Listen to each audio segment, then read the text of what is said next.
It's Amanda Reimer here, and I wanted to shoot this quick video, um, actually to talk a little bit about OCD and how you can apply that in positive ways in your life.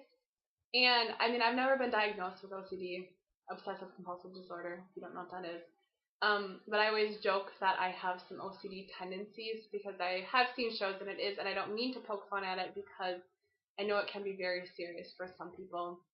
Um, but in my circumstance, I just tend to be very, very specific about certain things or a lot of things, and I've just kind of found other ways to channel that in a more positive way instead of a nagging way and of nagging on other people or not understanding why other people do it a certain way that I don't do it that way, that sort of thing. So I just have found other ways to channel that, and really for me it has been channeling that into my business, into my home-based business venture, and really channeling those tendencies into that instead of other things.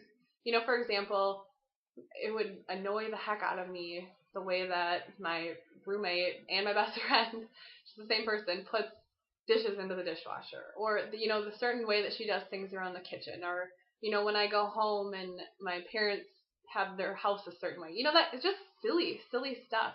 And I finally, and honestly, it was just recently that I was just like, why am I letting this stuff bother me? Like, it's not worth it.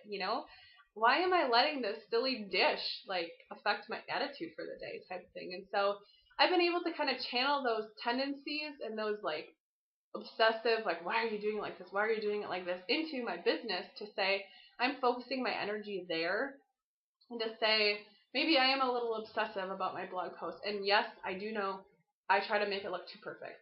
I need to spend less time trying to make it look perfect, but for me, that's kind of my obsession going into that. But I think that it's okay to have a little bit of obsession with what you're doing in your business and wanting to succeed. And being obsessed with those things that you're doing each day because those actions that you're doing on a daily basis are ultimately taking you to your final destination and pushing you along the road of your journey. So I hope that you enjoyed my little comparison there between my silly tendencies to how I apply that in my business, and maybe you can do the same in your life. If there's something that just irks you, every time if your kids leave their toys or something like that, is just turning it around to say, okay, how can I apply this energy that I'm feeling annoyed? How can I apply this to somewhere else and make it a more positive thing? So I invite you to connect with me on Facebook. My link is below the video. Subscribe to my YouTube channel. Find me on my blog, amandareimer.com. Would love to learn more about you, what you're up to, and maybe how you were able to apply this in your life. So until then, I'll see you in the next video.